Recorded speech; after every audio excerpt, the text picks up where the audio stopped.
ಸಹೃದಯರೆಲ್ಲರಿಗೂ ನಮಸ್ಕಾರ. ನಮ್ಮ ವಿಭಾವ ಯೂಟ್ಯೂಬ್ ಚಾನಲ್ಗೆ ತಮ್ಮೆಲ್ಲರೂ ಕೂಡ ಸ್ವಾಗತ.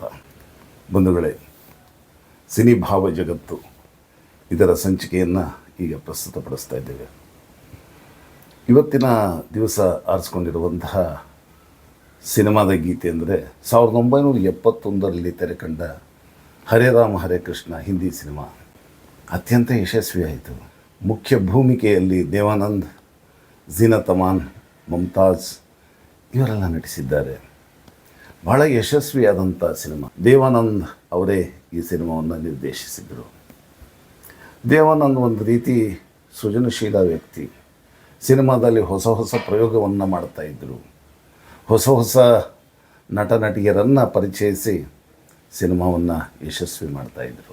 ಇದರಲ್ಲಿ ಆರಿಸ್ಕೊಂಡಿರೋಂಥ ಸಬ್ಜೆಕ್ಟು ಬಹಳ ಸೊಗಸಾಗಿರುವಂಥ ಸಬ್ಜೆಕ್ಟು. ಕಥೆ ಏನಿಡುತ್ತೆ ಒಂದು ಸಂಕ್ಷಿಪ್ತವಾಗಿ ಹೇಳೋ ಪ್ರಯತ್ನ ಮಾಡ್ತೀನಿ. ತಂದೆ ಯಾವಾಗಲೂ ಕೂಡ ವ್ಯಾಪಾರದಲ್ಲಿ ಮಗ್ನ.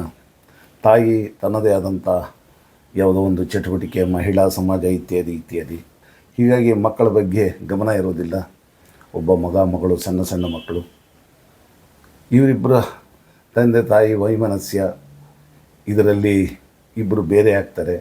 ಬೇರೆ ಆದಾಗ ಮಗ ಒಂದು ಕಡೆ ಉಳಿತಾನೆ, ಮಗಳೊಂದು ಕಡೆ ಉಳಿತಾನೆ. ಅವರಿಗೆ ತಂದೆ ತಾಯಿಯ ಪ್ರೀತಿ ಸಿಗೋದಿಲ್ಲ, ಸರಿಯಾದ ಸಲಹೆ ಸಿಕ್ಕೋದಿಲ್ಲ. ಹೀಗಾಗಿ ಅವರ ಬದುಕು ಅಷ್ಟು ಸೊಗಸಾಗಿರೋದಿಲ್ಲ. ಕಾಲಚಕ್ರ ಉರುಳುತ್ತಿದ್ದಂತೆ ದೊಡ್ಡವರಾಗ್ತಾರೆ. ಮಗ ಒಂದು ಕಡೆ ಇರ್ತಾನೆ, ಮಗಳೊಂದು ಕಡೆ ಇರ್ತಾಳೆ. ಹೀಗಾಗಿ ಮಗಳು ಸ್ವಲ್ಪ ಒಂದು ರೀತಿ ಬೇರೆ ಬೇರೆ ಗುಂಪಿನಲ್ಲಿ ಸೇರಿಕೊಂಡು ಅಫೀಮು, ಗಾಂಜಾ ಮತ್ತು ಶರಾಬ್ ತಗೊಳ್ಳೋದು, ಈ ಥರದ ಒಂದು ವ್ಯಸನಿಗಳ ಗುಂಪಿಗೆ ಸೇರ್ತಾಳೆ. ತಾನು ಅದನ್ನು ಸೇವಿಸ್ತಾ ಇರ್ತಾಳೆ. ಆಗೊಂದು ಮೂಮೆಂಟ್ ಇತ್ತು, ಭಕ್ತಿ ಮೂಮೆಂಟ್. ಅಂದರೆ ಈ ಹರೇ ಕೃಷ್ಣ ಹರೇ ರಾಮ್ ಶ್ರೀ ಪ್ರಭುಪಾದರು ಯಾವುದು ನಮ್ಮ ಧರ್ಮ ಇದೆ, ಯಾವ ಒಂದು ಸಂಸ್ಕೃತಿ ಇದೆ, ಅದನ್ನು ವಿದೇಶಗಳಲ್ಲಿ ಪ್ರಚಾರ ಮಾಡ್ತಿದ್ದಂತಹ ಸಂದರ್ಭ. ಇದರಿಂದ ಬಹಳ ವಿದೇಶಗಳಲ್ಲಿ ಭಾರತದ ಸಂಸ್ಕೃತಿ ಏನು, ಭಾರತದ ಹಿಂದೂ ಧರ್ಮ ಏನು ಅಂಥೇಳಿ ಭಾಳಷ್ಟು ದೇಶ ವಿದೇಶಗಳಲ್ಲಿ ಜನರಿಗೆ ಗೊತ್ತಾಯಿತು. ಹೀಗಾಗಿ ಭಾಳಷ್ಟು ಅನುಯಾಯಿಗಳು ಎಲ್ಲ ಕಡೆಯೂ ವಿದೇಶಗಳಲ್ಲಿ ಇದ್ದಾರೆ. ಆ ಒಂದು ಸಂದರ್ಭದಲ್ಲಿ ಪ್ರಾರಂಭ ಆದಂಥದ್ದು. ಆದರೆ ತುಂಬ ಒಳ್ಳೆಯ ಒಂದು ಸತ್ಕಾರ್ಯ ಅದಾಗಿತ್ತು. ಆದರೆ ಕೆಲವರು ಅದನ್ನು ತಪ್ಪಾಗಿ ತಿಳ್ಕೊಂಡು, ಅದನ್ನು ತಪ್ಪಾಗಿ ಬಳಸ್ಕೊಂಡು ಮಾಡ್ತಿದ್ದಂಥದ್ದು. ಹೀಗಾಗಿ ಒಂದು ಗುಂಪನ್ನು ಕಟ್ಕೊಳ್ಳೋದು, ಗಾಂಜಾ ಅಫೀಮು ತಗೊಳ್ಳೋದು, ಹರೇ ಕೃಷ್ಣ ಹರೇ ರಾಮ್ ಭಜನೆ ಮಾಡುವಂಥದ್ದು, ತಮಗೆ ಮನ ಬಂದಂತೆ ಮಾಡುವಂಥದ್ದು. ಈ ಒಂದು ಗುಂಪು ಅಲ್ಲಲ್ಲೇ ಕಾಣಿಸ್ಕೊಳ್ಳೋದು. ಇದಕ್ಕೆ ಹಿಪ್ಪಿಗಳು ಅಂತ ಹೇಳಿ ಅವಾಗ ಕರೀತಾ ಇದ್ದರು. ವಿದೇಶಗಳಲ್ಲಿ, ಅಮೇರಿಕಾ, ಅಲ್ಲಿ ಇಲ್ಲಿ ಬೇರೆ ಬೇರೆ ಕಡೆಗಳಲ್ಲಿ ಈ ಒಂದು ಗುಂಪಿತ್ತು. ಹಾಗೆ ಭಾರತದಲ್ಲೂ ಕೂಡ ಅದೊಂದು ಗುಂಪು. ಈ ಥರ ಒಂದು ಗುಂಪಿಗೆ ಈಕೆ ತಂಗಿ ಸೇರಿರ್ತಾಳೆ. ಭಾಳ ವರ್ಷಗಳ ಮೇಲೆ ಅಣ್ಣ ತಂಗಿಯ ಸಂಪರ್ಕ ಇರೋದಿಲ್ಲ. ಹೇಗೋ ನೋಡ್ತಾನೆ ಅವನಿಗೆ ಗೊತ್ತಾಗ್ಬಿಡುತ್ತೆ ಅಣ್ಣನಿಗೆ, ಇವಳೇ ನನ್ನ ತಂಗಿ ಅಂತ ಹೇಳಿ. ಅವಳನ್ನು ದಾರಿಗೆ ತರಬೇಕು, ನಾನು ಯಾರು ಅಂತ ಗೊತ್ತಾಗಬೇಕು, ಭಾವುಕನಾಗ್ತಾನೆ. ಸಣ್ಣ ವಯಸ್ಸಲ್ಲಿ ಇಬ್ಬರು ಅಣ್ಣ ತಂಗಿಯ ಸಂಬಂಧ ಹೇಗಿತ್ತು ಅಂಥೇಳಿ ಅದಕ್ಕೆ ಒಂದು ಸುಂದರವಾದ ಹಾಡಿದೆ. ಫೂಲೋಂ ಕಾ ತಾರೋಂ ಕಾ ಸಬ್ಕಾ ಕೆಹನಾ ಹೈ, ಏಕ್ ಹಜಾರೋं में मेरी बहना है, सारे उम्र संग रहना है. ಫೂಲೋಂ ಕಾ ತಾರೋಂ ಕಾ, ಸುಂದರವಾದ ಹೂವಿಗೆ ಮಿನುಗುವ ತಾರೆಗೆ ಸಾಟಿ ಯಾರು? ಸಾವಿರಾರು ಜನಗಳಲ್ಲಿ ನನ್ನ ತಂಗಿ ಒಬ್ಬಳು, ಅಪರೂಪವಾದಂಥವಳು ಅಂತ ಹೇಳಿ ವರ್ಣಿಸುವಂಥ ಹಾಡು. ತುಂಬ ಸುಂದರವಾದಂಥ ಸಾಹಿತ್ಯ. ಆ ಸಾಹಿತ್ಯಕ್ಕೆ ತಕ್ಕ ಹಾಗೆ ಸಂಗೀತ ಸಂಯೋಜನೆ ತುಂಬ ಭಾವುಕತೆಯನ್ನು ಕೊಡುತ್ತೆ, ತುಂಬ ಮನಸ್ಸನ್ನು ಕರಗಿಸ್ಬಿಡುತ್ತೆ. ಭಾಳ ಈ ಒಂದು ಹಾಡು ಭಾಳ ಹೃದಯಕ್ಕೆ ಹತ್ತಿರವಾಗಿ ಬಿಡುತ್ತೆ. ಸಂಗೀತನೂ ಅಷ್ಟೇ, ಸಾಹಿತ್ಯನೂ ಅಷ್ಟೇ, ಹೇಳಿರುವ ಧಾಟಿನೂ ಅಷ್ಟೇ. ಕಿಶೋರ್ ಕುಮಾರ್ ತುಂಬ ಸೊಗಸಾಗಿ ಹಾಡಿದ್ದಾರೆ. ಆ ಒಂದು ಸನ್ನಿವೇಶವನ್ನು ಭಾಳ ಸೊಗಸಾಗಿ ನಿರ್ದೇಶಕರು ಅಲ್ಲಿ ನಿರ್ಮಿಸಿದ್ದಾರೆ. ನಿರ್ದೇಶಕರು ಯಾರು? ದೇವಾನಂದ್ ಅವರೇ ನಿರ್ದೇಶಕರು. ಅತ್ಯಂತ ಯಶಸ್ವಿಯಾದಂಥ ಸಿನಿಮಾ ಇದು. ಬೇರೆ ಬೇರೆ ಸನ್ನಿವೇಶಗಳು ಬರುತ್ತೆ ಅದರಲ್ಲಿ. ಯಾವ ರೀತಿ ವ್ಯಸನಿಗಳು ಸಿಕ್ಕಿದ ಕಡೆ ಕುಡಿದು ಅಥವಾ ಗಾಂಜಾ ತೊಗೊಂಡು ಬೇರೆ ಬೇರೆ ತರಹದ್ದು ಯಾವುದೋ ಮಾದಕ ವಸ್ತುಗಳನ್ನು ತಗೊಂಡು ದೇವರ ಹೆಸರು ಹೇಳಿಕೊಂಡು ಯಾವ ರೀತಿ ಇದ್ರು ಅನ್ನೋದಕ್ಕೆ ಅಲ್ಲೊಂದು ಸಂದರ್ಭದಲ್ಲಿ ಒಂದು ಹಾಡನ್ನು ಇಟ್ಟಿದ್ದಾರೆ. ದೇಖೋ ವೋ ದಿವಾನೋ ತುಮ್ ಯೇ ಕಾಮ್ ನಾ ಕರೋ, ರಾಮ ಕಾ ನಾಮ್ ಬದನಾಮ್ ನಾ ಕರೋ. ರಾಮ ಅಂತ ಶ್ರೇಷ್ಠ ವ್ಯಕ್ತಿತ್ವ. ರಾಮ ಒಬ್ಬ ದೇವರು, ಅವನ ವ್ಯಕ್ತಿತ್ವ ಹೇಗಿತ್ತು. ಆದರೆ ಅವನ ಹೆಸರು ಹೇಳಿಕೊಂಡು ಈ ಥರ ಕುಡಿಯೋದು, ಇನ್ನೊಂದು ಮೂರು ಮತ್ತೊಂದು ಡ್ರಗ್ಸ್ ಸೇವನೆ ಮಾಡ್ತಾ ಅವನನ್ನು ಹೆಸರು ಹೇಳಿ ಅವನ ಹೆಸರಿಗೆ ಯಾಕೆ ನೀವು ಕಳಂಕವನ್ನು ತರ್ತೀರಾ ಅಂತ ಹೇಳುವಂತಹ ಅದ್ಭುತವಾದಂಥ ಗೀತೆ. ಸಾಹಿತ್ಯವೂ ಅಷ್ಟೇ, ಸಂಗೀತವೂ ಅಷ್ಟೇ ಸೊಗಸಾಗಿದೆ. ಇದು ಪೋಲೋಂಕ ತಾರೋಂಕ ಕಿಶೋರ್ ಕುಮಾರ್ ಅವರ ವಾಯ್ಸಲ್ಲಿ ಭಾಳ ಸೊಗಸಾಗಿದೆ. ಹಾಡಿನ ದಾಟಿ ಮತ್ತು ಸಂಗೀತ ಸಂಯೋಜನೆ ಸುಂದರವಾಗಿದೆ.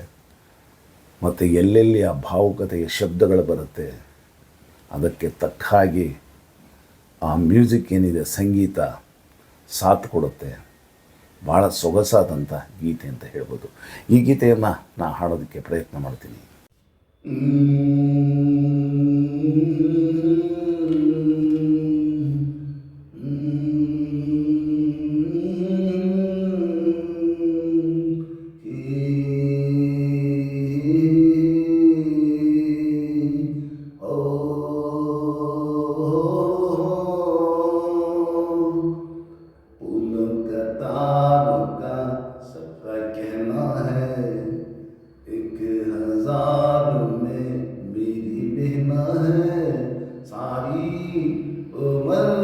हमें संग लेना है, फूलों का तारों का सबका कहना है, 1000 में मेरी बहना है, सारी उम्र हमें संग लेना है, फूलों का तारों का सबका कहना है। ये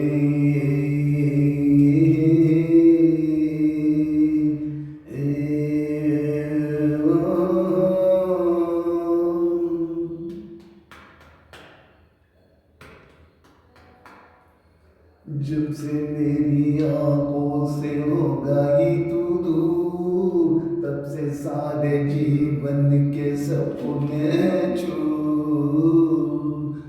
हाँ, जब से मेरी आंखों से हो गई तू दूर, तब से सारे जीवन के सपने चूर। आंखों में नींद न, मन में चैना है, 1000 में मेरी बहना है, सारी उम्र हमें संग लेना है, फूलों का तारों का सबका कहना है।